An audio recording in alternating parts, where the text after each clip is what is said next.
Olá, eu sou Cosme Massi e vamos tratar do tema liberdade e livre-arbítrio.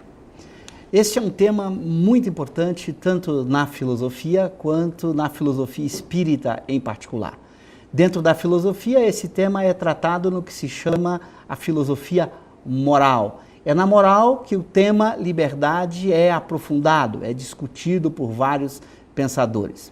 Ao longo dos nossos estudos, no nosso site, em materiais que produzimos, sempre encontramos pessoas nos perguntando sobre o conceito de livre-arbítrio dentro do Espiritismo. Como é que o Espiritismo trabalha a questão da liberdade e do livre-arbítrio? Para responder a essas questões, a ouvintes, àqueles que consultam o nosso site e nos mandam perguntas, é que elaboramos esse seminário sobre liberdade e livre-arbítrio.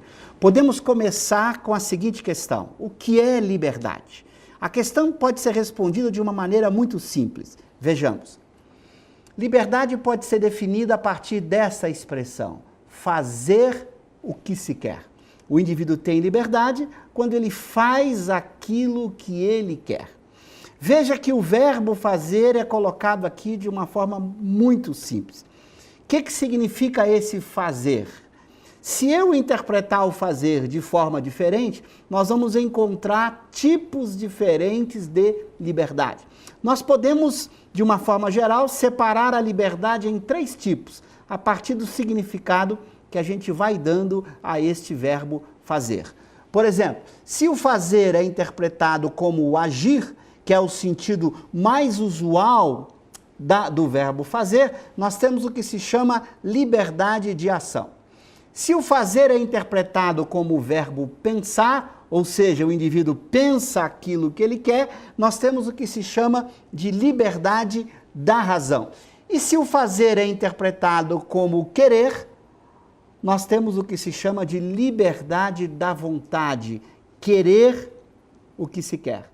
Nós vamos verificar que é aí dentro que os filósofos tratam do tema livre-arbítrio. O livre-arbítrio é um tipo de liberdade da vontade. E este é o tema que nós vamos explorar com mais profundidade. O conceito de livre-arbítrio como um tipo de liberdade da vontade. Vamos tratar esses 3 tipos: liberdade do fazer, da ação, liberdade da ação. Vamos tratar da liberdade da razão e da liberdade da vontade. Passaremos rapidamente pela liberdade da ação e pela liberdade do pensar, ou da razão. Depois aprofundaremos com muito mais detalhe a liberdade da razão, do querer, da vontade, que é o que a gente chama de livre-arbítrio. Então vejamos agora o que nós chamamos de liberdade de ação. Podemos definir dessa forma bem simples: tenho liberdade de ação quando nada ou ninguém me impede de agir. O nada ou ninguém é proposital aqui, porque por nada eu entendo todas as circunstâncias que poderiam criar impedimentos, ou alguém. Nós vamos verificar que aí nós temos os 2 tipos de limitações presentes no conceito de liberdade de ação. Por isso nós vamos dizer que a liberdade de ação ela é sempre relativa, ela não é absoluta e é sempre limitada. Limitada por que condições? Basicamente 2 grandes condições. Condições dadas pelas leis naturais, pelas leis físicas, pelas leis biológicas, pelas leis que regulam o funcionamento do mundo, e limitações dadas pelas leis da sociedade, leis formuladas pelos homens. Por isso eu tenho os 2 conceitos: nada ou ninguém. Nada no que diz respeito às leis naturais e ninguém no que diz respeito às leis humanas, aquilo que os homens formulam, colocando limites para a minha liberdade de ação. Então ela será sempre relativa. Isso é um dado muito importante no conceito de liberdade de ação. Por quê? Porque, por exemplo, se eu agora quisesse fazer a ação, praticar a ação de voar nesse instante, eu não consigo. Eu não consigo fazer isso, voar nesse instante. Por quê? Porque eu tenho uma lei natural, dada pela ação da gravidade, que me impede nesse exato momento de voar. Então eu não consigo voar agora, Porque eu tenho uma lei que limita esta minha ação. Eu não consigo fazer tudo o que eu quero, porque eu tenho que obedecer um conjunto de leis naturais que me impedem fazer tudo aquilo que eu quero. Então, a minha liberdade de ação é limitada pelas leis naturais. Mas eu também tenho um limite imposto pelas leis humanas, que é o que a gente chama a liberdade no sentido político. O Estado, as leis que os homens formulam, criam dificuldades ou embaraços ou limites para a ação humana. Então, eu não posso fazer tudo o que eu quero numa sociedade, porque eu tenho leis que me proíbem fazer determinadas coisas. Se eu fizer, eu terei que passar pelas sanções previstas na lei. Então, se eu quero fazer alguma coisa na sociedade, eu sofro os limites dados pela legislação humana. Então, a legislação humana vai criando um conjunto de situações que me impedem de agir. Por isso, a minha liberdade de ação, no que diz respeito à liberdade no sentido político, é sempre limitada, é sempre relativa às leis do Estado em que eu vivo. Sendo relativa e sendo limitada, a liberdade de ação, ela precisa sempre ser defendida e conquistada. Ela não é alguma coisa que me foi dada de forma absoluta. Eu preciso, primeiro, buscar conquistar esta liberdade de ação. Porque eu não ganho de graça, porque eu tenho limites, eu tenho condições que se impõem. Por exemplo, eu não consigo agora voar. Mas se eu conheço, estudo ciência, eu fui capaz, por este conhecimento científico, desenvolver uma tecnologia que me desse condições de voar. Então eu posso voar utilizando algum instrumento, um avião, um helicóptero, algum aparelho que me permite fazer isso que eu quero fazer, que é voar em determinado momento. Então eu conquistei essa liberdade de voar a partir de um conhecimento que eu adquiri. O mesmo eu posso dizer no plano político. A gente precisa conquistar o espaço social.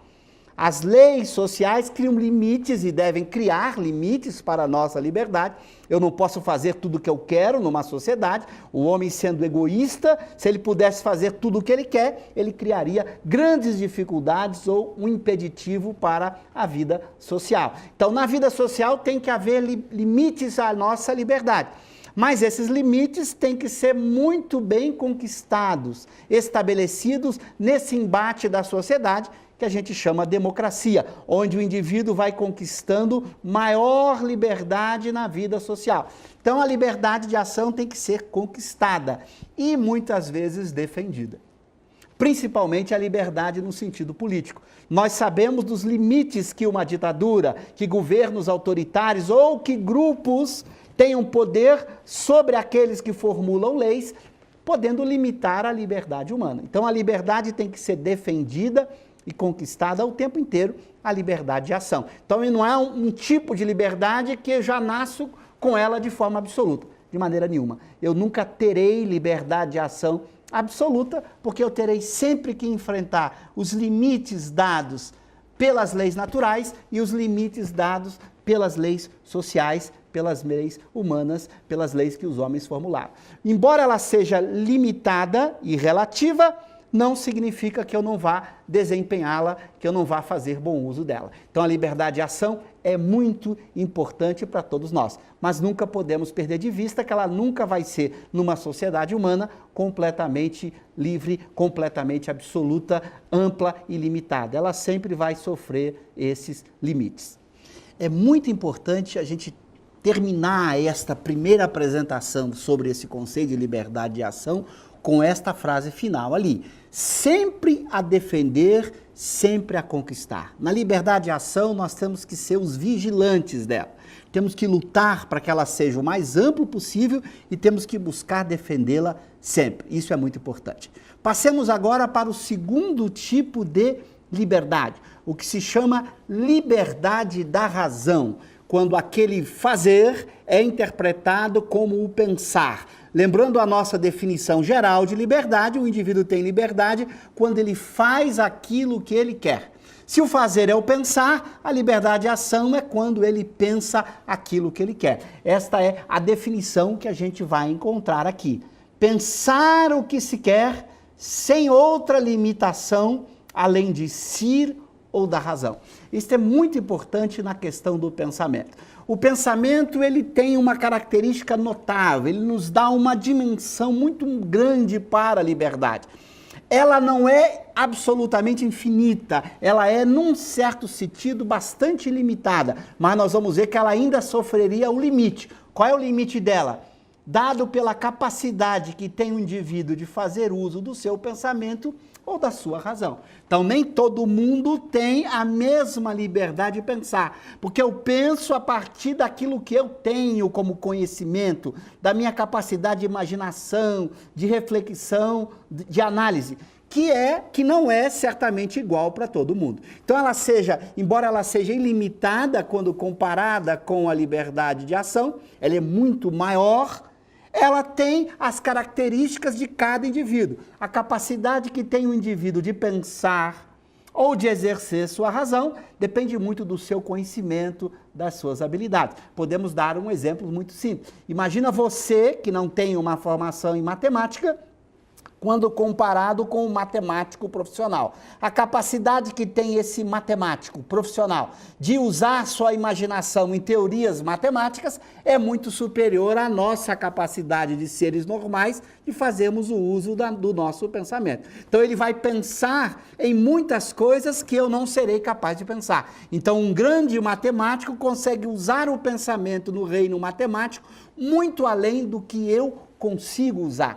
Ele tem, portanto, uma amplitude de pensamento muito maior do que a minha amplitude, que não sei usar a minha razão nessa dimensão matemática, como esse matemático seria capaz de fazer. Então, embora seja ilimitada, ela tem um limite, então não é um ilimitado absoluto, é um ilimitado relativo, porque há um limite dado pela capacidade que tem o indivíduo, por aquilo que ele é capaz de pensar, por aquilo que ele é capaz de refletir. Então, ela tem esta característica de que só obedece a si próprio.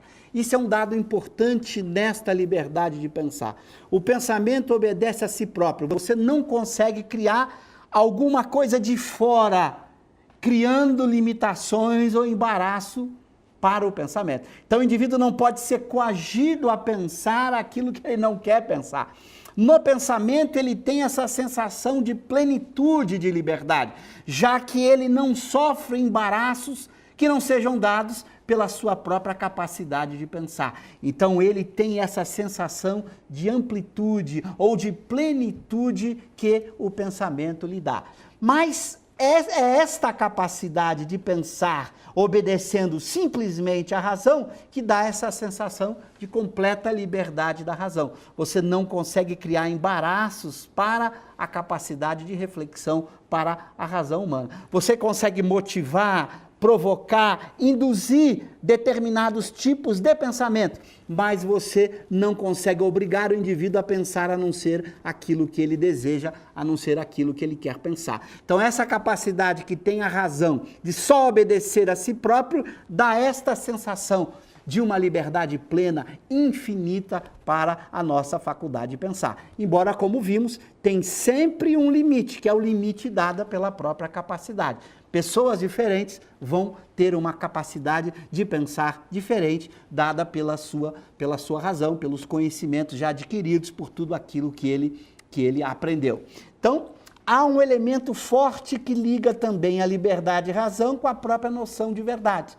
A verdade é sempre livre e liberta o ser de si mesmo, pois a verdade se impõe a todo ser que a conhece. Esse é um dado muito importante dentro da filosofia. A verdade é sempre livre, no sentido de que eu não posso alterá-la por livre vontade.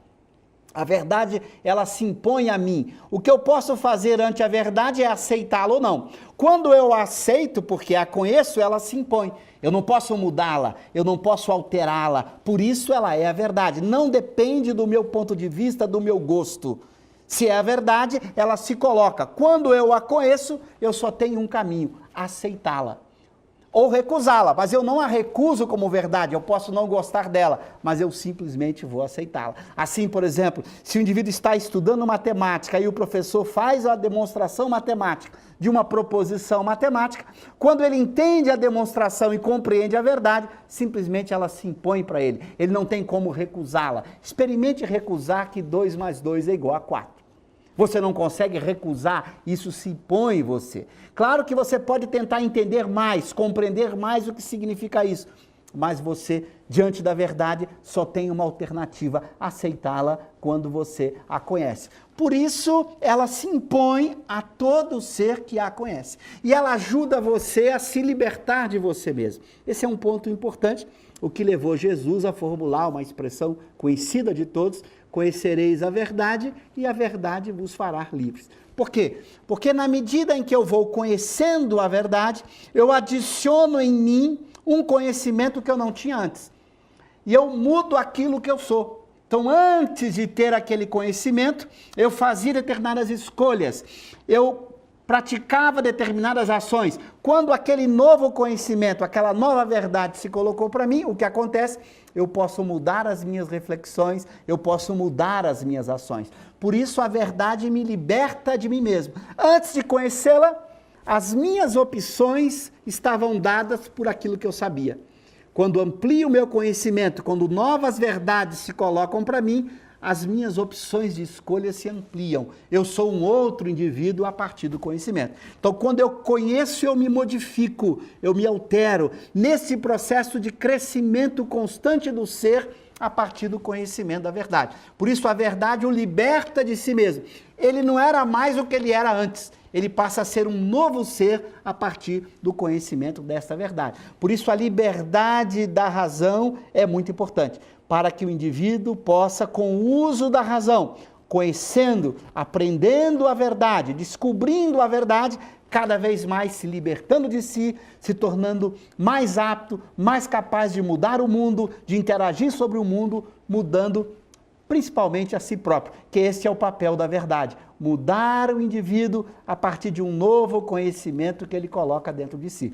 Por isso os educadores costumam definir a aprendizagem como a mudança do próprio indivíduo. O indivíduo aprende quando ele se muda, quando ele se altera. Aprender é conhecer uma nova verdade. Quando ele conhece uma nova verdade, ele é um outro indivíduo, agora com uma nova capacidade de escolher, de viver, de agir. Então a liberdade da razão está ligada à liberdade também da ação. Essas liberdades, elas fazem parte de uma só. A gente separa didaticamente, mas na medida em que eu amplio a minha capacidade de reflexão, amplio o meu pensamento, minhas ações também se alteram. Então eu mudo a minha razão pela liberdade que eu tenho de fazer uso dela, cresço, amplio também a minha capacidade de agir, a minha capacidade de fazer. Então a liberdade da razão é fundamental, ela é peça-chave e é fundamental buscar o conhecimento. Conhecer a verdade para que a verdade te torne cada vez mais livre, mais apto a pensar melhor, mais apto a agir melhor. Isso é muito importante. O tema, portanto, da liberdade, para que o indivíduo comece já a pensar no progresso que vai depender dessa liberdade, do quanto ele avança na medida em que ele amplia a sua liberdade de ação. Vejamos agora o terceiro tipo de liberdade. Lembrando que nós definimos liberdade como fazer o que se quer.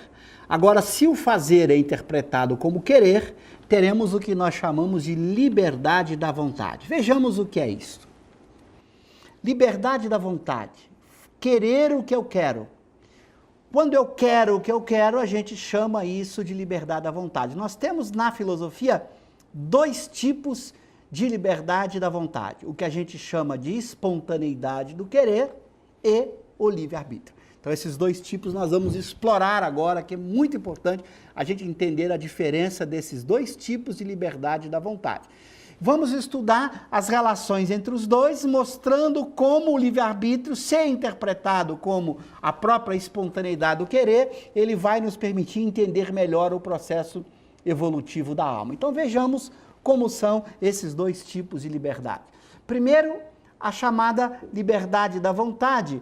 olhada do ponto de vista da distinção entre vontade e desejo. Para que eu possa entender as diferenças entre a espontaneidade do querer e o livre-arbítrio, nós temos que tentar entender as diferenças entre dois conceitos que são muito usados na filosofia.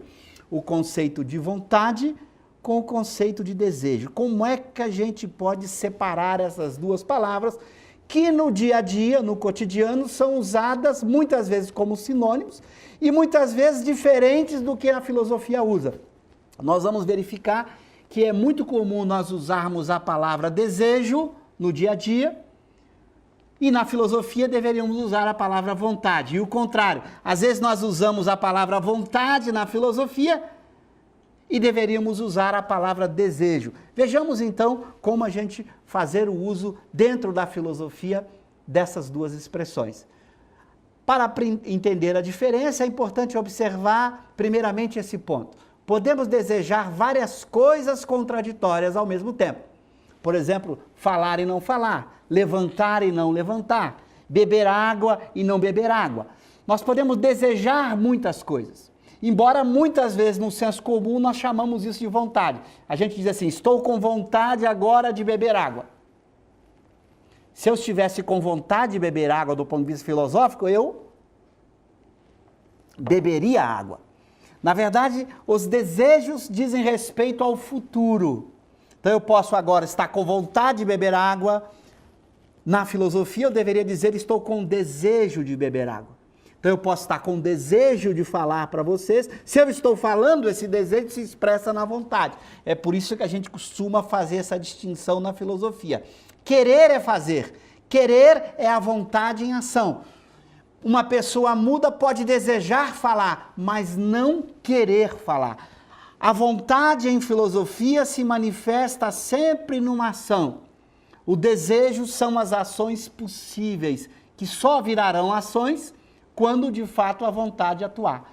Então, em filosofia, a vontade é como se fosse o desejo último, aquele que acontece. Por exemplo, agora eu posso estar com desejo de beber água, com desejo de não beber água, com desejo de comer uma maçã, com desejo de pegar algum livro, mas o que eu estou falando agora é falar. Então agora a minha vontade é vontade de falar, por isso eu estou falando. É esse desejo último, aquele que se realiza no momento que se realiza, é chamado de vontade.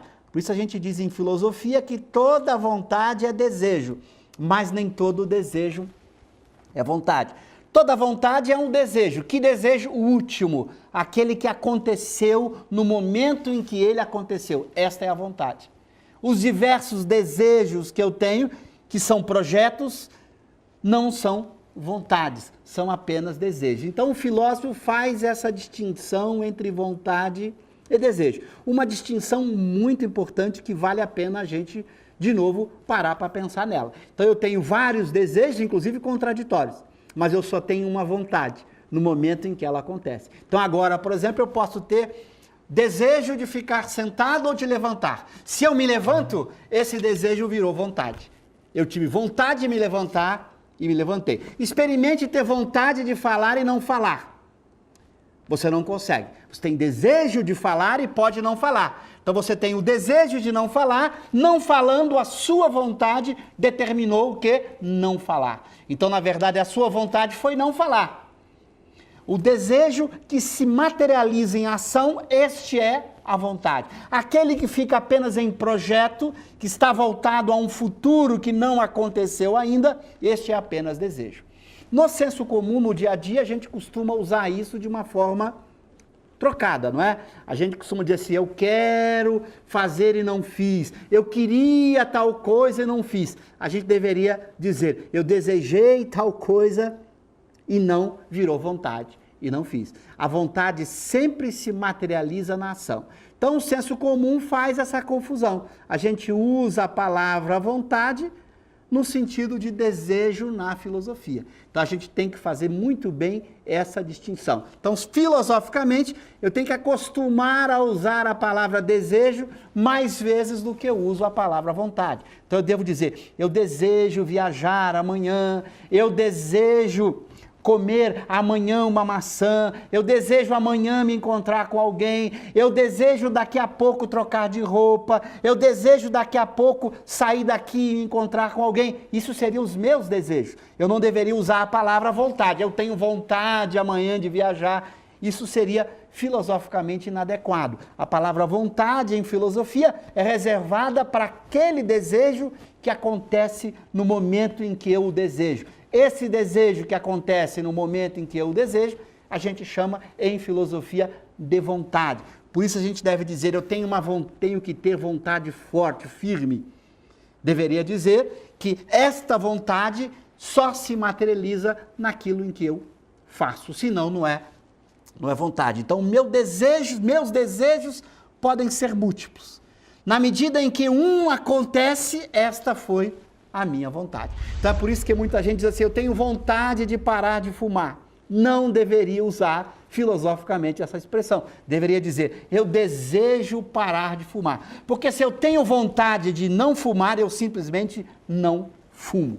Então, o indivíduo que não fuma, eu tenho vontade de não fumar. Esse, então, está fazendo bom uso da palavra vontade. Eu tenho agora vontade de não fumar e não fumo. Mas aquele que fica simplesmente no plano do desejo é algo voltado ao futuro, que poderá se materializar no presente, no agora ou não. Então eu posso ter muitos desejos, mas aquele que se materializa no momento em que ele acontece, este é a própria vontade. Então a vontade na filosofia é o desejo que se transforma em ação, é o desejo em ação, é o desejo que acontece, é o que se chama o querer que vira fazer. É nesse sentido que a vontade se distingue na filosofia da noção de desejo. Então, na maior parte das vezes, nós usamos a palavra vontade, né, deveríamos usar a palavra desejo. Eu não estou com vontade de fazer tal coisa. Se eu não estou fazendo ou se eu estou fazendo? Se eu estou fazendo, aquilo ali é a vontade atuando, não apenas desejo. Então, não sei se ficou claro, mas é muito importante a gente meditar sobre essa diferença, porque nós vamos ver, ela tem relevância muito importante para se entender a noção de livre-arbítrio. Preciso aprender a separar essas duas noções. O que é desejo daquilo que é vontade. Fazendo essa separação, a gente vai conseguir entender o conceito de livre-arbítrio, porque esta noção de vontade é fundamental na compreensão do livre-arbítrio. Então, sintetizando, resumindo novamente, desejar é algo para o futuro. Eu posso ter vários desejos ao mesmo tempo. Aquele que acontece, no momento em que acontece, aquele que se materializa, é um tipo de desejo que a gente chama de vontade. Então, vontade é o desejo último, aquele desejo que acontece no momento em que ele acontece. Então, vejamos agora os dois tipos de liberdade da vontade. Eu espero ter ficado claro a distinção entre vontade e desejo. Agora, vamos explorar bem quais são os dois tipos de liberdade da vontade. Vejamos. O primeiro tipo nós chamamos de espontaneidade do querer, que pode ser caracterizado da seguinte maneira: é a vontade em ato no presente. É aquela vontade que ocorre naturalmente, espontaneamente, já que isso é próprio da vontade. Ela simplesmente acontece em você. Você quer, simplesmente você quer porque quer. Ninguém pode querer no seu lugar. Essa é a característica da espontaneidade do querer. Você é que quer, ninguém quer em seu lugar. Experimente, por exemplo, você querer o que você não quer, ou não querer o que você quer. Você não consegue. Querer o que você não quer é impossível. Você pode desejar o que você não quer. Querer o que você quer, não. Querer é aquilo que está acontecendo, como eu disse, o desejo que se materializa. Então você só pode querer o que você quer. Então esse ato espontâneo da vontade, como que uma consequência daquilo que está em você, que surge em você naturalmente e espontaneamente, é uma característica e por isso recebeu o termo espontaneidade do querer. Esta espontaneidade do querer nos permite concluir que esta vontade é simplesmente um poder determinado de se determinar a si próprio. Isso é muito importante. É você que determina o que você quer, e é você mesmo. Ninguém pode determinar isso para você. O meio fora de você pode motivar, provocar, induzir, mas não pode querer no seu lugar. A decisão de querer é sua, embora os elementos do meio. Então, se, por exemplo, alguém passa com algum doce, alguma fruta, alguma bebida que você goste, pode ser que essa indução exterior leve você a desejar comer aquela fruta ou tomar aquele líquido e mesmo a querer, executando a ação de comer aquela fruta ou tomar aquele líquido. Então, o meio exterior pode induzir você, pode provocar você a querer, mas o querer é exclusivamente seu, você tem que querer. Ela é determinada por você mesmo.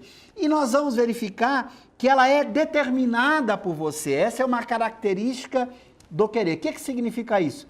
Você quer a partir daquilo que você é, daquilo que constitui você. A vontade vai ser determinada por condições que estão dentro do seu mundo interior. É você que quer. Por isso, duas pessoas diferentes poderão querer coisas diferentes, porque esse querer vai ser determinado por aquilo que ela é. Nós vamos ver que este vai ser o elemento chave na distinção entre espontaneidade do querer e certos conceitos de livre-arbítrio na filosofia. Então, gravem bem isso.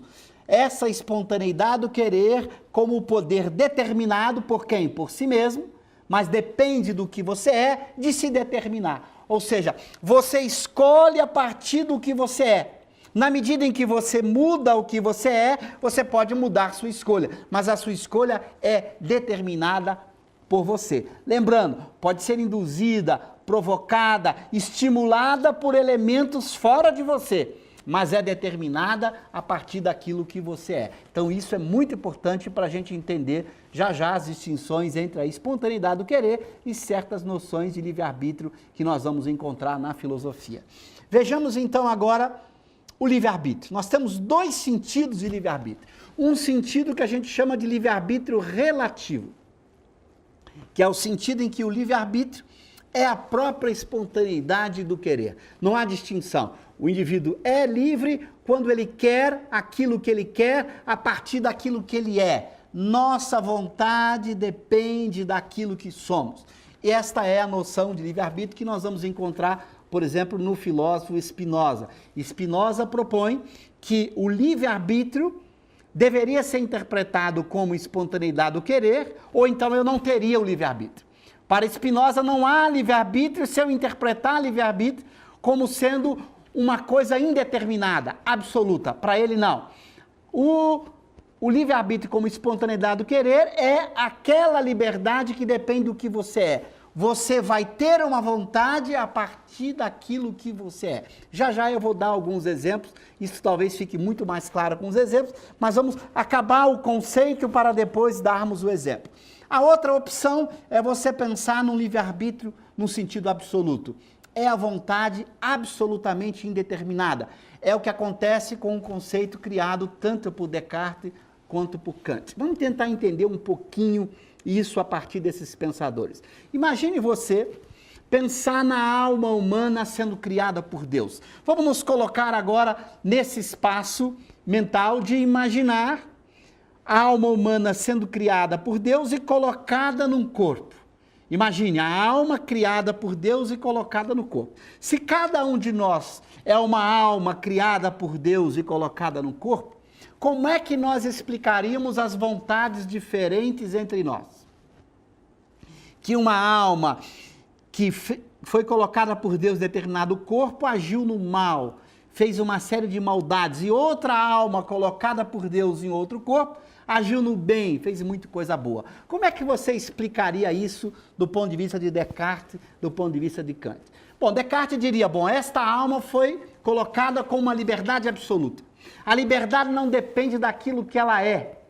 Como Deus a fez e fez a outra alma igual, porque se ele fizesse as duas almas diferentes, haveria injustiça. Então Deus colocou duas almas no corpo, ele teve que colocá-las igualmente, duas almas iguais. Mas o que levou duas almas iguais a escolherem coisas diferentes? Vamos pensar, duas almas iguais escolhendo coisas diferentes. Se elas são iguais, elas deveriam escolher as mesmas coisas. Por que elas escolhem coisas diferentes? Para Descartes e para Kant, elas escolhem coisas diferentes porque a vontade é indeterminada. ela não é determinada por aquilo que o indivíduo é. Não é o que ele é que escolhe. A escolha é livre, absolutamente aleatória, absolutamente livre. Então é uma escolha misteriosa, uma escolha que você não consegue entender, porque ela não respeita um princípio fundamental da ciência, que seria o princípio de causa e efeito.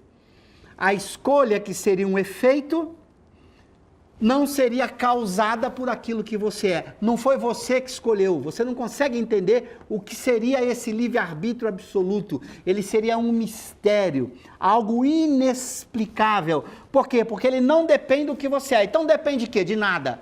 Você poderia, a princípio, escolher qualquer coisa, porque não depende daquilo que você é. Como Deus fez as duas almas, na visão cartesiana ou kantiana, iguais, colocadas no corpo, elas poderiam escolher coisas diferentes, porque a escolha não depende daquilo que elas são. Então, esta visão de liberdade absoluta tem também um propósito na própria teologia, de salvar o problema do mal com respeito a Deus. Como é que você resolveria a questão?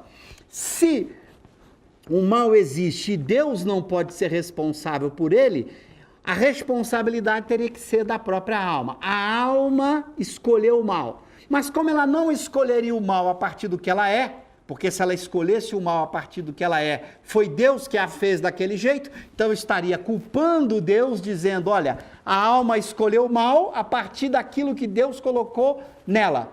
Então Deus é que seria responsável por esta escolha, porque ele fez uma alma com condições ou com elementos para escolher o mal. Então, quando eu introduzo uma noção de livre-arbítrio absoluto, como fez Descartes e Kant, a ideia seria o quê? Salvar Deus do problema do mal. Não, Deus não criou o mal, ele criou almas iguais, colocadas em corpos, e essas almas com uma liberdade absoluta, e elas escolhem a partir dessa liberdade. Como a liberdade é absoluta, não depende do que elas são, elas podem escolher qualquer coisa. E na medida em que escolhem qualquer coisa, as suas escolhas poderiam ser diferentes. Uma poderia escolher o mal, outra poderia escolher o bem. Então a noção de livre-arbítrio no sentido absoluto é de uma vontade que não respeita o princípio de causa e efeito. Ela não pode ser explicada por aquilo que o indivíduo é. Não é o que ele é que escolhe, mas então o que faz ele escolher? Para Descartes e Kant é o grande mistério. A vontade seria misteriosa, ela não pode ser um assunto da ciência. O livre-arbítrio não pode ser estudado cientificamente, porque ele não respeita o princípio de causa e efeito. Ele não pode ser explicado pela lei de causa e efeito. O livre-arbítrio não seria um efeito causado por alguma coisa. Ele simplesmente é alguma coisa misteriosa para Descartes e para Kant. Esta liberdade absoluta em Kant e Descartes para o livre-arbítrio, esse livre-arbítrio absoluto, embora parece aparentemente salvar a ideia de Deus, porque Deus não seria, por este lado, culpado pelas nossas escolhas, por outro lado, este elemento cria um problema muito grave que a gente precisa entender, que é o problema de você poder ter um indivíduo que fosse bom escolhendo alguma coisa mal, alguma coisa ruim. Porque como a vontade não depende do que ele é, ele precisa fazer a escolha arbitrariamente. Então você teria uma escolha absolutamente livre e absolutamente inexplicável. Então vamos tentar sintetizar para a gente entender. Se eu interpretar livre-arbítrio no sentido relativo, a minha escolha depende daquilo que eu sou. Se eu for aprendendo, crescendo, avançando, a minha escolha muda porque eu mudei. Na medida em que eu mudo a minha escolha. No sentido absoluto, o livre-arbítrio ele já está pronto e acabado. O indivíduo escolheria independente do que ele é. Então não é um livre-arbítrio que cresce, que se aperfeiçoa. Ele já é absoluto. O que é absoluto não precisa crescer, avançar, progredir. Ele já é o absoluto, ele já é o máximo possível. Então esse é o sentido kantiano. Se eu tenho um livre-arbítrio absoluto, esse livre-arbítrio não progride, ele não muda com a minha mudança, porque ele não dependeria daquilo que eu sou. Seria um livre-arbítrio inexplicável, porque ele não obedece ao princípio de causa e efeito. Então, as duas noções de livre-arbítrio tem diferenças fundamentais. O livre-arbítrio, no sentido relativo, é explicável a partir daquilo que eu sou. Então, obedece ao princípio de causa e efeito. Pode ser estudado, portanto, cientificamente. O livre-arbítrio, no sentido absoluto, seria um grande mistério. E eu não saberia explicar por que o indivíduo escolhe. Ele escolhe simplesmente porque ele escolhe, sem ter uma explicação possível para a sua escolha. Nesse sentido de livre-arbítrio absoluto, eu tiro a noção de mal de Deus, mas eu crio algo inexplicável, misterioso, que me permite, inclusive, fazer com que o indivíduo muito bom pudesse escolher o mal. Porque como a escolha não depende do que ele sendo bom, poderia escolher algo ruim. E o contrário, o indivíduo que fosse muito ruim, pudesse escolher algo totalmente divino. Por quê? Porque a escolha também não depende do que ele é. Então, a escolha seria inexplicável. Ela não poderia ser explicada a partir do que o indivíduo é. Seria como que jogasse um dado. Era como se internamente houvesse uma espécie de jogo de dado. Já que não depende do que eu sou, eu posso ir para qualquer lado. Depende para onde o lado cai. Se o lado cai para um lado, eu poderia ir para o mal. Se o lado cai para o outro, eu poderia ir para o bem. Ou seja, uma escolha inexplicável, totalmente aleatória, que não poderia ser estudada pela ciência. Esses dois conceitos, então, de livre-arbítrio são colocados dentro da filosofia. Agora vejamos como o Espiritismo vai tratar da questão. Então é muito importante a gente agora sintetizar essas visões de liberdade e entrarmos na visão espírita. Como o Espiritismo se posiciona ante a questão do livre-arbítrio. Então vejamos inicialmente como nós podemos sintetizar o que nós vimos sobre liberdade. Nós vimos que há 3 sentidos de liberdade. E eles se completam, eles de alguma maneira estão relacionados. A gente fez a separação didática entre a liberdade da ação, a da razão e da vontade, mas lembrando que é um único ser que tem a liberdade. Então, na verdade, essa é uma separação didática, os 3 sentidos estão juntos. Então, vejamos isso. Somos livres para agir, para querer e para pensar. Essas liberdades nunca são infinitas ou absolutas. Então, eu tenho sempre uma liberdade relativa, mesmo no livre-arbítrio, quando eu adoto a noção de livre-arbítrio como espontaneidade do querer. Se eu adotar o livre-arbítrio no sentido absoluto, então eu não teria a liberdade limitada no livre-arbítrio. Mas nós consideramos o livre-arbítrio como a espontaneidade do querer, então podemos dizer que essas liberdades, nunca são infinitas, elas são sempre relativas. Por quê? Porque elas vão depender daquilo que o indivíduo é. Este vai ser o conceito-chave na liberdade, que depende do princípio de causa e efeito. Eu sou livre, nunca absolutamente. Por quê? Porque a minha liberdade depende do que eu sou. Então a liberdade de um Cosme não é a mesma liberdade de um Santo Agostinho, de um Allan Kardec, de um Jesus. Porque como somos diferentes, em graus evolutivos diferentes, cada um terá uma liberdade proporcionada àquilo que ele é. Então é este o sentido de uma liberdade que não é infinita, não é absoluta, depende daquilo que o indivíduo é. Algo infinito não depende de nada, algo absoluto não depende de nada. Nesse sentido, a liberdade depende do que eu sou. Nossa liberdade é apenas relativa, sempre determinada pelo que somos ou pelo verdadeiro. No caso da liberdade da razão, não é apenas o que eu sou, mas a verdade que vem, que se impõe a mim, causa diferenças na minha liberdade a partir do momento em que eu a conheço. Então, depende sempre de nós nos tornarmos mais livres. A liberdade é para ser conquistada. Então, se eu entendo a liberdade como obedecendo ao princípio de causa e efeito, a liberdade é uma conquista, ela não é uma doação. A noção de livre-arbítrio absoluto é uma doação. Eu teria ganhado, quando fui criado, uma liberdade absoluta. Nesta visão de liberdade que estamos sintetizando aqui, que nós vamos verificar será a visão espírita, a liberdade é uma conquista. O indivíduo cresce com a sua liberdade na medida em que ele muda o que ele é, na medida em que ele avança. É uma liberdade que depende do que ele é.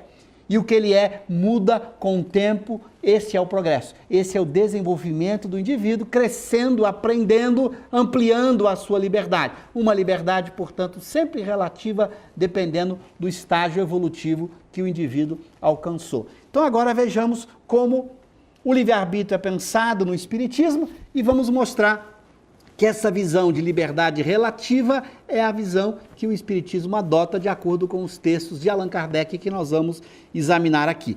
Verificaremos essa noção de liberdade segundo o Espiritismo e mostraremos como essa noção se liga com o princípio de não retrogradação da alma. Porque que nessa noção de liberdade o espírito jamais regride, o espírito sempre progride. Então vamos atacar essas questões, agora não do ponto de vista da filosofia, mas do ponto de vista da filosofia espírita, estudando os textos de Allan Kardec.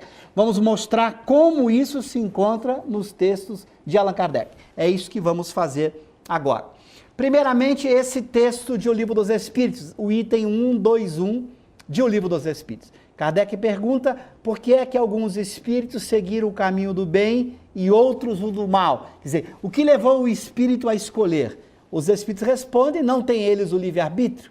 Deus não criou espíritos maus, criou simples e ignorantes. Veja, Deus não os criou os maus, mas também não os criou bons. Criou simples e ignorantes. Já já nós vamos ver o que significa isso. Isto é, o texto já começa a explicar, tendo tanta aptidão para o bem quanto para o mal. O que são maus assim se tornaram por vontade própria. Então o texto começa a induzir que o indivíduo fez a escolha má por vontade própria. E já já nós vamos ver onde estão os elementos dessa vontade. O que participa nessa escolha que o espírito faz da sua vontade. Então vejamos lá o próximo item que está lá no Céu e Inferno. As almas ou espíritos são criados simples e ignorantes, isto é, sem conhecimentos nem consciência do bem e do mal. Veja que aqui no Céu e Inferno, Kardec está explicando aquela frase conhecida de todos, de que os espíritos são criados simples e ignorantes. O que significa, então, simples e ignorantes, como está aqui no Céu e Inferno? Sem conhecimentos. Então ele não tem nenhum conhecimento, compete ao espírito adquirir conhecimento ao longo do tempo, nem consciência do bem e do mal. Então ele não sabe o que é o bem e o que é o mal. Sequer ele pode escolher entre o bem e o mal, porque ele não tem consciência do que é o bem e do que é o mal para fazer suas escolhas. Nós vamos entender isso mais adiante.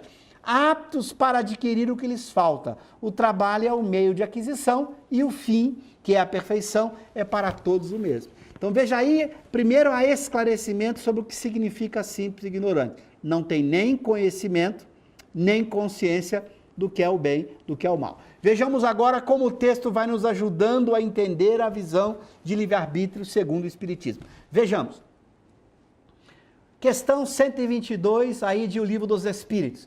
Como podem os espíritos em sua origem, quando ainda não têm consciência de si mesmos, gozar da liberdade de escolha entre o bem e o mal?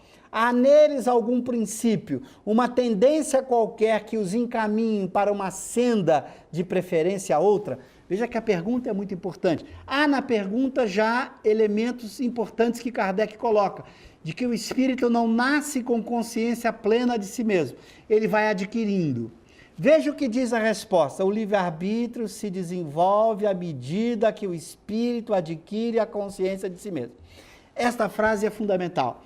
Então Kardec está propondo, e os espíritos confirmam, uma noção de liberdade que se desenvolve. Portanto, não é um livre-arbítrio absoluto. O que é absoluto não se desenvolve. Somente o relativo se desenvolve. Então ele está dizendo que o livre-arbítrio é relativo. Ele vai crescendo. Ele vai se ampliando na medida em que o espírito vai adquirindo consciência. Consciência de si mesmo, consciência do bem e do mal. Então ele vai aprendendo e vai tendo liberdade que cresce na medida em que ele vai aprendendo. Vejamos isso ainda em outros textos.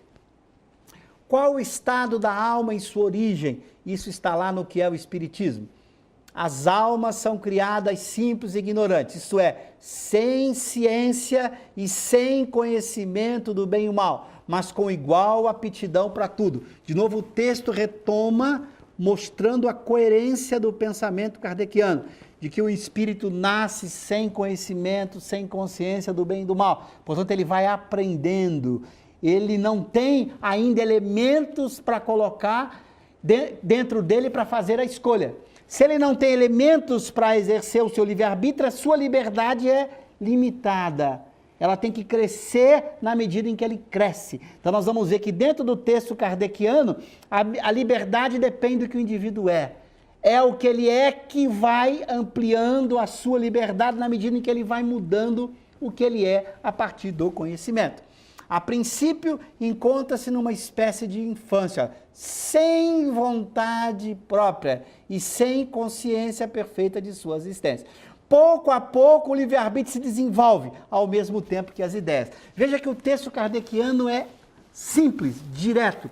O livre-arbítrio se desenvolve pouco a pouco, na medida em que as ideias vão se desenvolvendo. Então veja que é um livre-arbítrio que depende do que o indivíduo tem dentro dele. Seus pensamentos, seus conhecimentos, suas ideias. Na medida em que suas ideias crescem, se desenvolvem, o seu livre-arbítrio vai desenvolvendo. Então veja que na visão kardeciana, não é o livre-arbítrio no sentido do Kant e do Descartes, absoluto, que o indivíduo já nasce com ele completo e que pode escolher qualquer coisa. Não, ele vai adquirindo a capacidade de escolha na medida em que ele vai aprendendo, na medida em que ele vai se desenvolvendo. Então é um livre-arbítrio que respeita o princípio de causa e efeito. Se o indivíduo tem pouco, seu livre-arbítrio é pequeno. Se ele tem muito, ele vai crescendo. Então depende do que ele é. Então você pode explicar a escolha dele a partir daquilo que ele traz dentro de si. Então é um livre-arbítrio explicável. O indivíduo fez essa escolha, você pode entender por que ele fez essa escolha. Porque ele sabia isso, porque ele tinha tais coisas, porque ele aprendeu assim. Então você consegue entender a escolha que ele fez a partir daquilo que ele é. No caso do livre-arbítrio absoluto, não. No caso do livre-arbítrio absoluto de Descartes, um Jesus Cristo poderia escolher algo mal e deixar de ser Jesus Cristo.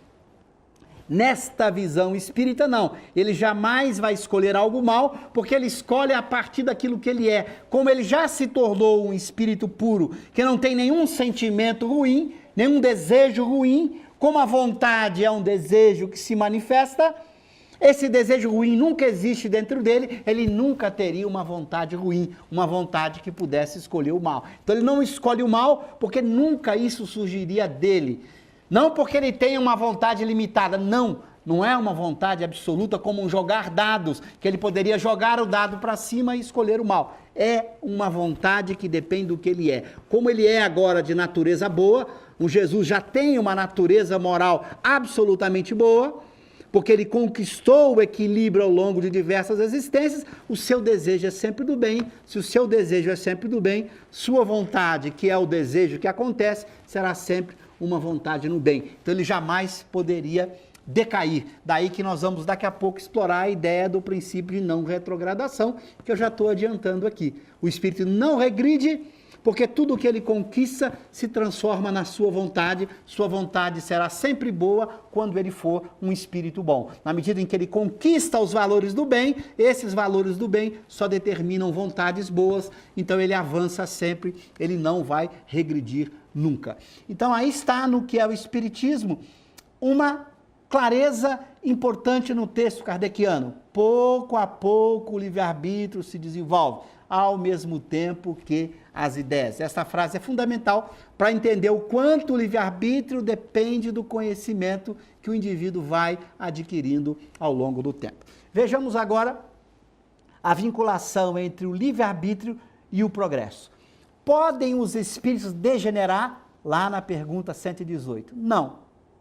A resposta é categórica. Não podem. À medida que avançam, compreende os que distanciava da perfeição. Concluindo uma prova, o espírito fica com a ciência que daí lhe veio e não a esquece. Pode permanecer estacionário, mas não retrograda. Esse é o conceito importante. Nenhum espírito retrograda. Nenhum. Então eu não tenho em espiritismo aquilo que a gente encontra em algumas teologias, que é a queda do espírito. O espírito avança, vira espírito puro, anjo, na expressão de algumas teologias, e depois esse anjo poderia se revoltar para com Deus, cair de novo, virando Lúcifer. É o que algumas teologias pregam. É o anjo que se revolta com Deus e cai. Na visão espírita isso é impossível, porque uma vez anjo, você mudou sua natureza, você é agora um indivíduo que só tem desejos do bem, sentimentos do bem, como a vontade é um desejo último, é o desejo que se manifesta, se seus desejos são sempre do bem, sua vontade é sempre boa, seu livre-arbítrio será sempre de escolha do bem. Por isso você vai fazer o bem sempre. Jamais um espírito puro poderia cair, jamais poderá cair retrogradando, porque ele jamais vai ter um livre-arbítrio absoluto que pode escolher qualquer coisa. Então, a pergunta, Jesus poderia escolher o mal? Não escolheria o mal, porque não faz parte de sua natureza desejar o mal. Se ele não deseja o mal, ele não poderia ter a vontade de fazê-lo. Então ele não o tem, e isso não é simplesmente uma noção de que ele diminuiu a liberdade com isso.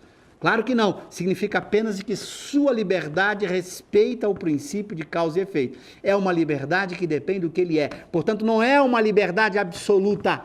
É uma liberdade relativa ao seu grau evolutivo. Como ele é um espírito puro, ele tem a liberdade máxima permitida a um espírito puro. E essa liberdade máxima não é absoluta, senão ele poderia escolher o mal. Uma liberdade absoluta significa que ele poderia escolher qualquer coisa, até o mal. O mal ele não escolheria, porque o seu sentimento do bem é permanente, é constante dentro dele, está na sua natureza. Uma vez que a natureza dele tenha mudado ao longo da existência para ser um espírito puro, suas escolhas serão sempre as escolhas do bem, porque a sua liberdade é escolher de acordo com o que ele é, de acordo com o que ele já conquistou para si. Vejamos agora como Kardec, num texto admirável chamado Princípio da Não Retrogradação da Alma, que está na Revista Espírita de junho de 1863, Kardec vai explorar essa questão que relaciona a liberdade com o processo evolutivo da alma, esclarecendo de uma vez por todas por que a alma jamais retrograda, porque ela jamais regride, porque ela jamais volta, ela sempre vai adiante. Ou estaciona, ou demora muito para ir, ou avança, ela jamais volta. Por quê? Porque suas escolhas dependem do que ela é. Tudo que ela conquistou, ela não perde jamais. Então, a partir do que ela conquistou, ela vai escolhendo. Então, as escolhas dependem do que ela é e as escolhas vão mudando ela mesma. Então, a alma avança sempre, ela muda o que ela é, mudam suas escolhas. Ao mudar suas escolhas, ela aprende mais, muda o que ela é, que muda suas escolhas, que muda o que ela é, que muda suas escolhas. Então, o processo evolutivo é um processo de mudar o que eu sou, escolhendo melhor, mudando o que eu sou, nesse processo infinito de progresso, mudando a minha natureza moral, para que as minhas escolhas sejam as escolhas corretas, cada vez mais, a partir da mudança que eu faço dentro de mim. Então é esse princípio de não retrogradação que nós vamos explorar agora nesse texto admirável de Allan Kardec. Vejamos. Os espíritos não retrogradam, no sentido de que nada perdem do progresso realizado. Eles podem ficar momentaneamente estacionários, mas de bons não se tornam maus. Essa frase é muito importante. Nenhum espírito bom pode se tornar mau. Então não há a queda do espírito na filosofia espírita, como há em algumas teologias religiosas, em que um anjo vira Lúcifer. Não há a queda do espírito em espiritismo. O espírito avança sempre. E isso tem impacto, como nós vimos no livre-arbítrio dele. Tal é, nem de sábios, eles podem ficar em montando estacionário, mas de bons não podem tornar-se maus, nem de sábios ignorantes. Tal é o princípio geral que só se aplica ao estado moral e não à situação material, que de boa pode tornar-se más se o espírito a tiver merecido. Então o espírito jamais perde os seus valores morais. E lembrando que moral aqui é usado no sentido de tudo aquilo que diz respeito ao espírito, seus conhecimentos, seus sentimentos, suas ações. O que pode mudar é seu estado social. Então o espírito pode numa vida ser pobre, materialmente falando, numa outra ser rico. Mas ele não pode mudar o que ele aprendeu, ou perder o que ele aprendeu. Ele não pode ser pobre, perdendo tudo o que ele adquiriu, e ser rico, perdendo tudo o que ele adquiriu. Não, ele jamais perde as conquistas morais que ele fez para si. Seu sentimento, seu conhecimento permanece sempre com ele. Ele jamais perde isso.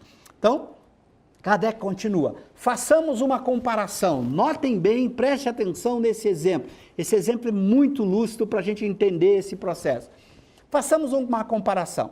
Suponhamos um homem do mundo instruído, mas culpado de um crime que o conduz às galés. Certamente há para ele uma grande descida como posição social e como bem-estar material. A estima e a consideração sucederam o desprezo e a abjeção. Entretanto, ele nada perdeu quanto ao desenvolvimento da inteligência. Levará à prisão as suas faculdades, os seus talentos, os seus conhecimentos. É um homem decaído, é assim que devem ser compreendidos os espíritos decaídos. Deus pode, pois, ao cabo de certo tempo de prova, retirar de um mundo onde não terão progredido moralmente aqueles que o tiverem desconhecido, que se tiverem rebelado contra as suas leis, mandando que espiem os seus erros e o seu endurecimento no mundo inferior, entre seres ainda menos adiantados. Então, Kardec aqui vai explicar a expressão espírito decaído que às vezes aparece nas obras. Não quer dizer aquela queda de um homem bom virar mal, não, é a queda social, mudando de mundo, de ambiente material, de ambiente fora dele. Então ele pode cair de ambiente fora dele, mas nunca cai no seu mundo interior. Então ele está usando o exemplo do indivíduo que é condenado, que vai para uma prisão. Então ao ir para a prisão ele caiu socialmente falando, mas ele foi para a prisão com seus conhecimentos, com os seus sentimentos. O seu mundo moral jamais ele perde, jamais ele deixa de ser aquilo que ele conquistou. Essa conquista vai com ele onde ele estiver. Muda o planeta, pode mudar o mundo social, mas o indivíduo continua com aquilo que ele aprendeu sempre. Vejamos, aí serão o que eram antes, moral e intelectualmente, mas numa condição infinitamente mais penosa, pela própria natureza do globo e, sobretudo, pelo meio no qual se acharem. Numa palavra, estarão na posição de um homem civilizado, forçado a viver entre os selvagens, ou de um homem educado, condenado à sociedade dos forçados. Eles perderam sua posição e suas vantagens, mas não regrediram ao estado primitivo. De adultos, não se tornaram crianças. Eis o que se deve entender pela não retrogradação. Não tendo aproveitado o tempo, é para eles um trabalho a recomeçar. Em sua bondade, Deus não quer deixá-los por mais tempo entre os bons, cuja paz perturbam. E é por isso que ele os envia para viver entre homens que eles terão por missão fazer com que progrida, ensinando-los o que sabe. Por esse trabalho, eles próprios poderão adiantar-se e se regenerarem, expiando as suas faltas passadas, como o escravo que economiza pouco a pouco para um dia comprar sua liberdade. Mas como escravo, muitos só economizam dinheiro, em vez de amontoar virtudes, as únicas que podem pagar seu resgate. Então, o espírito que vai para um mundo atrasado em relação ao mundo que ele vivia, está indo lá por algum processo expiatório, porque não conquistou as virtudes devidas. Mas ele não perde tudo o que ele aprendeu, então ele vai para esse mundo, continua aprendendo, até que ele possa conquistar aquelas virtudes que ele nunca deu valor. Então todo o progresso dele vai com ele sempre, ele jamais perde, independente do mundo para onde ele vai. Vejamos continuação. Dentro desse texto, Kardec, além de falar do princípio de não retrogradação, ele responde questões que alguns leitores mandaram para ele. Olha que questão importante que ele vai atacar aqui. Outra questão muitas vezes discutida é esta: como o espírito foi criado simples e ignorante, com liberdade de fazer o bem ou o mal, não teria ele uma queda moral quando toma o mau caminho, considerando que ele chega a fazer o mal, o que não fazia antes? Veja que pergunta bem feita. Se o indivíduo é simples e ignorante, ele não tinha nem bem nem mal dentro dele. Se ele fez o mal, ele não caiu? Antes ele estava neutro, escolheu o mal, ele não regrediu? Olha que pergunta, pensem, meditem, olha a importância dessa pergunta. No começo, o espírito estava neutro, não tinha nada. De repente ele escolheu o mal, ele não caiu? Porque ele diz, nada começou a ir para o caminho do mal? Não houve um retrocesso? Olha como Kardec vai tratar a questão. Essa proposição não é mais sustentável que a precedente. Só a queda na passagem de um estado relativamente bom a um pior. Ora, Criado simples e ignorante, o espírito está em sua origem no estado de nulidade moral e intelectual, como a criança que acaba de nascer. Se não fez o mal, também não fez o bem. Não é feliz nem infeliz. Age sem consciência e sem responsabilidade. Como nada tem, nada pode perder, nem pode retrogradar. Ele não tem nada, ele não pode perder nada, não há retrocesso. Sua responsabilidade só começa no momento em que ele se desenvolve o seu livre-arbítrio. Então, nesse estado inicial, ele não faz escolha, porque ele não tem nem o que escolher, ele não tem nada. Na medida em que ele vai aprendendo a adquirir conhecimento, é que ele vai fazendo escolhas. Aí a escolha depende do que ele conquistou em termos de conhecimento. Então a escolha passa a ser responsabilidade dele somente à medida em que o livre-arbítrio dele vai se desenvolvendo. Então não tem essa primeira escolha, como a gente raciocina no caso de Descartes do livre-arbítrio. Deus colocou o espírito no corpo, e ele imediatamente escolhe, porque ele já ganhou um livre-arbítrio absoluto que permite escolher naquele momento. Não tem isso. O espírito, quando é criado simples e ignorante, ele também não tem livre-arbítrio. Esse livre-arbítrio vai se desenvolvendo na medida em que ele não seja mais simples e ignorante. O livre-arbítrio só vai surgindo na medida em que ele vai adquirindo conhecimento. Só quando ele tem conhecimento é que o livre-arbítrio vai se manifestando. Então, no começo, ele não faz escolha nenhuma, porque ele não tem elementos para fazer escolha alguma. Por isso a resposta, ele não tem consciência nem responsabilidade. Sua responsabilidade só começa no momento que se desenvolve o seu livre-arbítrio. Seu estado primitivo não é, pois, de inocência inteligente e raciocinada. Veja que frase admirável. Na noção que eu coloquei de livre-arbítrio absoluto, é como se ele fosse um inocente, mas inteligente, que pudesse raciocinar e refletir. Por isso ele faria escolha na visão de Descartes ou de Kant. Ele foi criado, colocado ali com liberdade e escolheu. Escolheu a partir de quê? De nada. Porque para Descartes e Kant a liberdade vem do nada. Para Kardec não. A liberdade só vem do conhecimento, da aprendizagem. Por isso ele não tem liberdade no começo. A liberdade vai crescendo, aparecendo, surgindo e se desenvolvendo na medida em que o espírito começa a aprender, começa a crescer. Então, seu estado primitivo não é, pois, um estado de inocência inteligente e raciocinada. Quer dizer, como é que o indivíduo poderia não ter nada e ser inteligente e raciocinar? Se ele não tem nada, ele não sabe raciocinar ainda. A inteligência vai se desenvolvendo aos poucos, a sua capacidade de raciocínio vai sendo desenvolvida aos poucos. Consequentemente, o mal que fizer mais tarde, infringindo as leis de Deus e abusando das faculdades que lhes foram dadas, não é um retorno do bem ao mal, mas a consequência do mau caminho por onde entrou. Então, na medida em que ele vai aprendendo, adquirindo conhecimento, é que o livre-arbítrio vai surgindo. E aí sim, já com conhecimento, fazendo as escolhas, ele é responsável.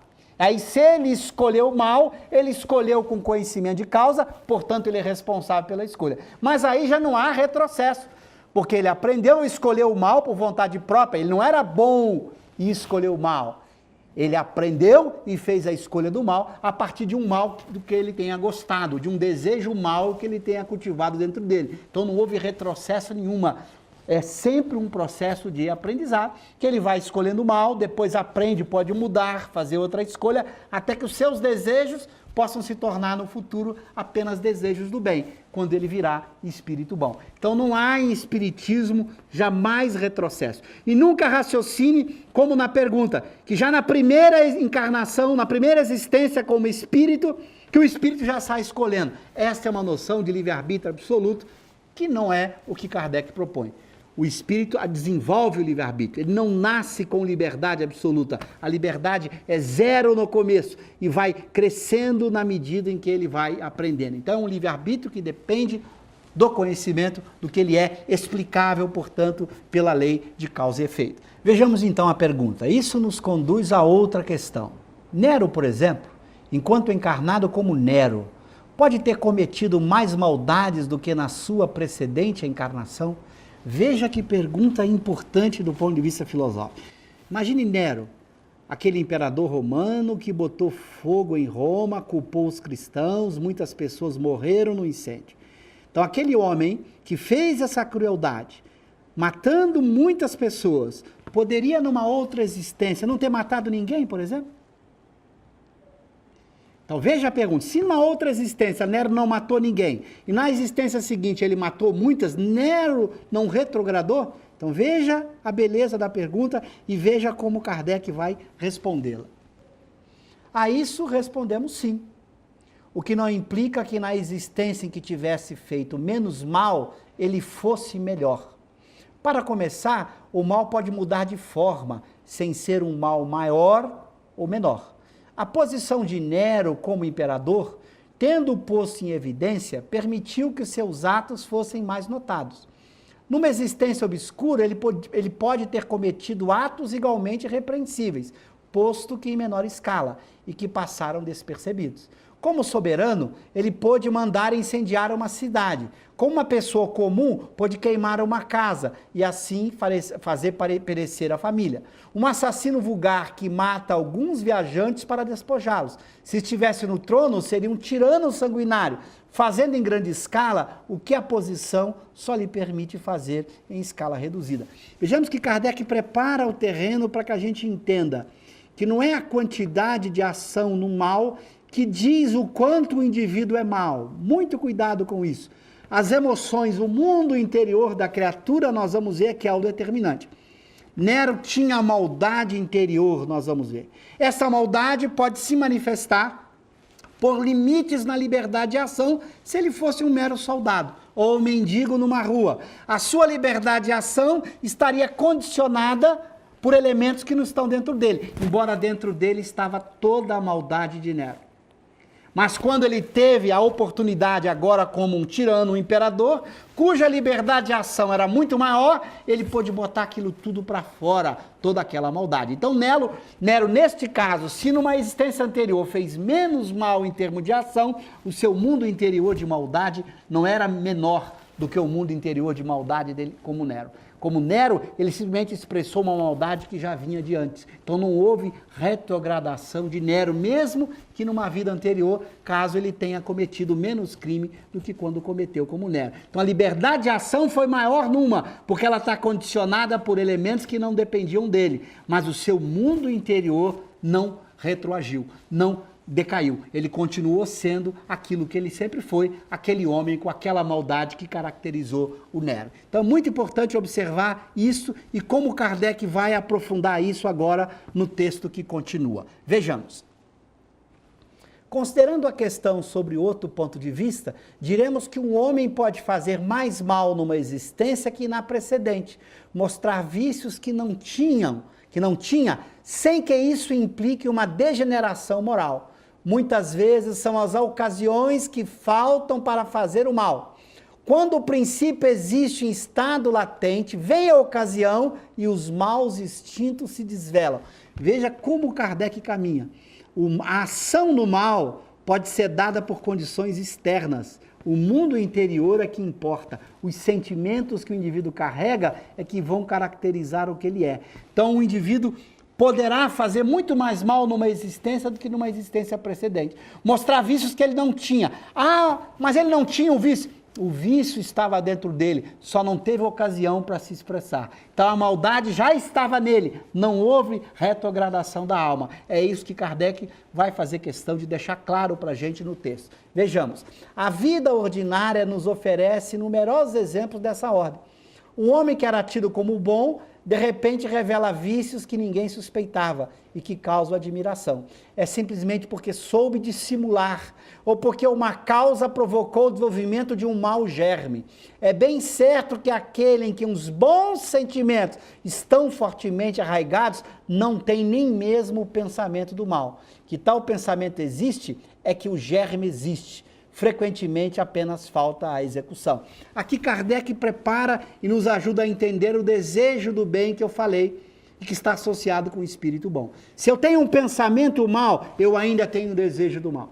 Se eu tenho o desejo do mal, o mal está dentro de minha natureza. Eu poderei fazer no futuro ações muito más, enquanto esse germe de mal não foi extirpado de mim. Então eu preciso mudar meu mundo interior para que todo sentimento ruim saia de mim, senão eu posso executar crimes, ações que eu vou me arrepender, porque esse desejo do mal pode apenas estar esperando uma oportunidade para se manifestar numa ação má. Então é muito importante que eu cuide do meu mundo íntimo, porque é o meu mundo íntimo que importa. Não adianta disfarçar, eu preciso é mudar esse mundo íntimo se eu quero avançar no bem definitivo e verdadeiro que vai caracterizar os bons espíritos. Vejamos ainda o que o texto nos diz. Depois, como dissemos, o mal posto que sob diferentes formas não deixa de ser o mal.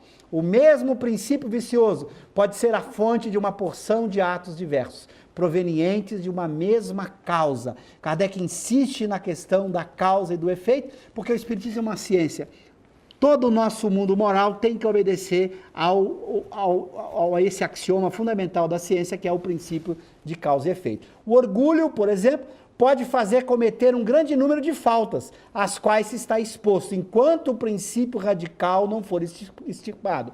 Um homem pode, pois, numa existência ter defeitos que não teria manifestado numa outra, e que não são, senão, consequências várias de um mesmo princípio vicioso. Se o princípio vicioso está dentro dele, o mal só está esperando a oportunidade para se manifestar.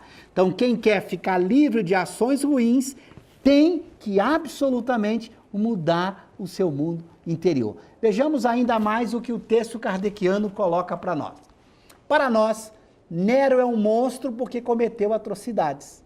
Mas é crível que esses homens pérfidos, hipócritas, verdadeiras víboras, que semeiam o veneno da calúnia, despojam as famílias pela astúcia e pelo abuso de confiança, que cobrem suas torpezas com a máscara da virtude para chegarem com mais segurança a seus fins e receberem elogios quando só merece a execração, é crível, dizíamos nós, que eles sejam melhores do que Nero. Veja essa pergunta que deve cair fundo em nossas consciências. Esse indivíduo que tem a aparência, a máscara da virtude, mas que tem a maldade dentro dele, quando o comparamos com Nero, ele é melhor que Nero? Só porque ele não matou ainda centenas de pessoas? Às vezes essa maldade interior está só esperando a ocasião para manifestar-se. Se o espírita quer avançar, ele precisa estar consciente de que enquanto ele não enfrentar esse mundo interior, mudando a sua natureza moral, a partir de suas escolhas, da sua aprendizagem, do conhecimento e do esforço para domar-se, ele ainda poderá cometer atitudes que ele vai se arrepender. Só mudando o seu mundo interior é que a sua vontade ficará sempre boa. É este o compromisso do espírita, trabalhar na mudança desse mundo interior. Vejamos como Kardec caminha para a conclusão desse texto admirável. Preste atenção no final desse texto admirável. Certamente não. Serem reencarnados no Nero para eles não seria uma regressão, mas uma ocasião para se mostrarem sob nova face. Nessa condição, eles exibirão os vícios que ocultavam, ousarão fazer pela força o que faziam pela astúcia. Eis toda a diferença. Mas essa nova prova não lhes tornará o castigo senão mais terrível, se em vez de aproveitar os meios que lhes são dados para reparar, deles se servem para o mal. Entretanto, cada existência, por pior que seja, é uma ocasião de progresso para o espírito. Ele desenvolve a inteligência e adquire experiência e conhecimento que mais tarde o ajudarão a progredir moralmente. Conclusão, para a gente poder agora encerrar esse seminário. Leiam novamente esse texto que está na Revista Espírita de junho de 63, meditem, e meditem conosco sobre como o Espiritismo encara a liberdade. Como nós vimos, nós temos 3 tipos, na liberdade de fazer, de querer e de pensar. Essa liberdade ela é sempre relativa e determinada, nunca absoluta. Cresce na medida que o espírito cresce. O livre-arbítrio deve ser entendido como espontaneidade ou liberdade determinada pelo que somos, lei de causalidade. Na visão espírita, livre-arbítrio tem que obedecer o princípio de causa e efeito. O espírito não tem liberdade absoluta quando é criado por Deus. Ele não escolhe, como queria Descartes e Kant, absolutamente desde sua origem. Não, ele aprende a escolher. Sua liberdade vai aparecendo e surgindo aos poucos, na medida em que ele cresce, na medida em que ele progride. Ele é responsável pelo mal? Sim, porque é ele que vai escolher ao longo do tempo. Deus não lhe causa, não é o causador do mal, porque Deus o fez simples e ignorante, com capacidade de aprender, e fez com que, na medida em que ele aprendesse, o livre-arbítrio se desenvolvesse. Portanto, o mal também é causado pelas escolhas dele, não por Deus. Mas Deus não o criou como uma tábua rasa, já com liberdade absoluta. Criou alguém que vai crescendo em conhecimento, em experiência, e vai crescendo em liberdade. Então, esta é a visão de livre-arbítrio que o Espiritismo defende. Nossas escolhas são determinadas pela nossa natureza moral. Isso significa que se a gente quer fazer escolhas melhores, nós temos que mudar o que nós somos. E nós somos capazes de fazer isso no agora, com a nossa vontade, nesse esforço permanente de ser cada dia melhor do que o dia anterior. Então, se o espírita luta por crescimento espiritual, ele não pode esquecer jamais que essa luta é dele, intransferível. Cabe a ele mudar seu mundo moral para que suas escolhas sejam melhores. Então, que a gente trabalhe, segundo Allan Kardec, nesta visão de que é preciso crescer, que é preciso progredir sempre nesse esforço permanente de ser melhor. É por isso que nós encerramos com esta frase que todos conhecem, notável de Allan Kardec. Reconhece o verdadeiro espírita pela sua transformação moral e pelos esforços que emprega para domar suas más inclinações. Este é o compromisso do espírita, sabendo que sua liberdade cresce na medida em que ele cresce e que ele deve trabalhar dia após dia para ser melhor sempre. Esse é o nosso grande desafio. Mudar a nós mesmos, para que nossas escolhas mudam, para que nossa vontade muda, para que a gente possa fazer um mundo melhor. E o mundo melhor lá fora depende da mudança do mundo que fizermos dentro de nós. Estudamos Kardec, trabalhamos em cima de Kardec, mas acima de tudo, busquemos viver Kardec. Esse é o compromisso que todos nós espíritas temos que assumir para conosco mesmo. Bons estudos, que Allan Kardec nos ajude a entender cada vez mais esses pensamentos admiráveis. Bons estudos a todos. Muito obrigado.